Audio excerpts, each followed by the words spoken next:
L'influence marketing a depuis le départ une image qui lui colle à la peau, celle d'influenceurs suivis par des adolescents et même par des enfants. Alors tout de suite on peut penser aux stars de YouTube avec les Paris Games Week, les séances de dédicaces, etc. etc. Enfin bref, tout ce genre de stéréotypes. Ces plateformes très prisées par la génération des années 2000 ont grandement contribué à l'idée reçue qui est que l'influence marketing ne sert qu'à toucher les plus jeunes. Alors tout ça était peut-être vrai au départ, mais ça fait maintenant plus de 10 ans que l'influence marketing existe, donc les choses ont changé et c'est ce qu'on va voir ensemble dans cette vidéo. Avant d'aller plus loin, je me présente, je m'appelle Mathieu, j'ai créé Infuneo qui est une agence de stratégie d'influence internationale. Notre objectif c'est d'aider les entreprises à se développer et à s'internationaliser grâce à l'influence marketing pour faire fructifier leurs activités. Si tu cherches à maîtriser l'influence, à l'exploiter à 100% de ses capacités et à l'implémenter dans ton activité, peu importe soit-elle d'ailleurs, je te conseille de rester jusqu'à la fin car j'ai une surprise qui je pense pourrait vraiment t'intéresser. Je t'en dis pas plus, je te remercie de m'avoir écouté et c'est parti pour la vidéo. Il s'en est passé des choses depuis le début des réseaux sociaux. Des premiers podcasts sur Dailymotion, à l'émergence du géant YouTube, de Facebook, Instagram et j'en passe jusqu'à l'arrivée du petit dernier, soit TikTok, tout un monde s'est créé, a jailli au milieu d'une génération, la nôtre. Alors, quand je dis la nôtre, je parle des années 90-2000 globalement. En effet, certains ont vu naître les réseaux ou ont fait leurs armes en même temps qu'eux. Il est donc normal au départ que cette génération y soit la plus représentée car c'est celle qui l'a découverte. Dire donc que l'influence ne visait que les ados au départ n'était pas totalement faux, les communautés y étant assez jeunes dans les prémices. Néanmoins, nous parlons d'une période qui a plus de 10 ans maintenant et tout a évolué. Outre diverses raisons que l'on va voir plus tard, au fur et à mesure que notre génération vieillit, elle prend l'habitude de vivre avec les réseaux sociaux. C'est totalement entré dans l'usage collectif et aujourd'hui, il est tout à fait naturel de s'y rendre. Alors outre le débat parallèle de savoir si c'est bon ou non, on peut remarquer que la découverte des réseaux sociaux et donc du monde de l'influence se fait toujours plus tôt. Les enfants y sont confrontés bien plus jeunes qu'auparavant car l'usage en est démystifié et c'est quelque chose de tout à fait commun aujourd'hui. L'âge des utilisateurs des réseaux sociaux s'élargit donc naturellement car il y a les personnes les plus jeunes mais également les personnes qui vieillissent. Et oui, maintenant les premiers adolescents du départ sont devenus des adultes, voire des jeunes adultes. Leur consommation des réseaux et donc de l'influence n'a pas diminué, bien au contraire. Ce qui peut avoir changé en revanche c'est le type de consommation, ce que les personnes regardent. Forcément, ces personnes ne vont pas visionner les mêmes choses entre 15 et 25 ans,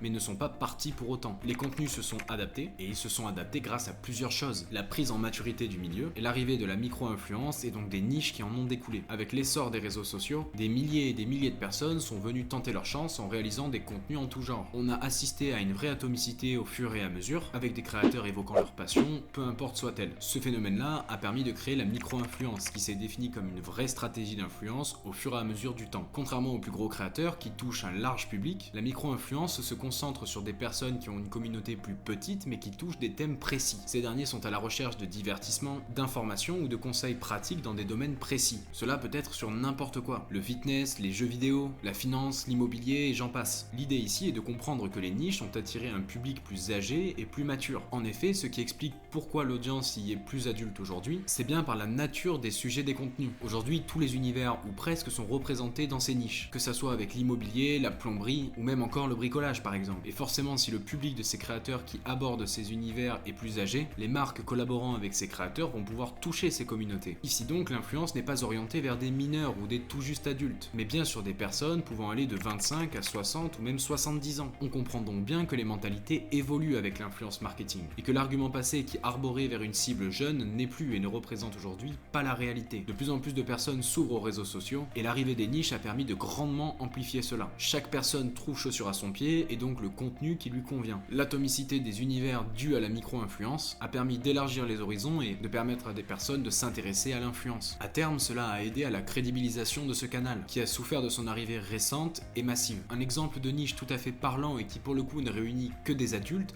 c'est bien l'univers de la parentalité. Vous vous en doutez, dans cet univers, on va retrouver des parents ou bien des experts qui donnent des astuces, des tips ou tout simplement des conseils sur la façon d'aborder l'éducation. Alors ici, forcément, vous y retrouverez une communauté adulte, et surtout qui correspond à un type précis qui est donc les futurs parents ou bien les jeunes parents. Il sera alors très pertinent pour une marque de se diriger vers ce genre de profil afin de toucher cette cible-là à condition qu'elle respecte bien les personas de l'entreprise. Un autre point très important et qui a permis le vieillissement des personnes sur les réseaux sociaux, c'est la diversification des plateformes. L'influence marketing n'est plus centrée sur Instagram ou sur YouTube comme ce fut le cas par le passé. Elle s'ouvre notamment à de nouveaux réseaux réseaux comme Twitter, LinkedIn ou bien encore les plateformes pour écouter des podcasts audio. Les plateformes plus traditionnelles, donc comme Facebook, Twitter ou encore YouTube, ont un public naturellement plus âgé que des plateformes émergentes comme TikTok qui pour le coup viennent d'arriver. Quand on regarde bien, cela fait un cycle. Les personnes plus jeunes découvrent et utilisent une plateforme, en façonnent les codes pour laisser place à une arrivée plus massive par la suite. Et c'est ce qui s'est passé pour ces trois plateformes, originellement populaires auprès de jeunes communautés. Elles sont dorénavant beaucoup plus variées aujourd'hui. Dans le cas de Facebook par exemple, on constate une majorité de seniors qui est bien plus importante que sur n'importe quelle autre plateforme. Cela montre bien la diversité de toutes les tranches d'âge qui sont en ligne et donc atteignables grâce à l'influence marketing. YouTube quant à lui est à mon sens le réseau parfait pour toucher une audience multigénérationnelle. En fonction de l'univers, on peut toucher n'importe quel profil, de n'importe quel âge, de n'importe quelle région du monde. De par son format, il offre un avantage que ne peuvent pas apporter les autres réseaux sociaux, le fait de rester longtemps sur un contenu,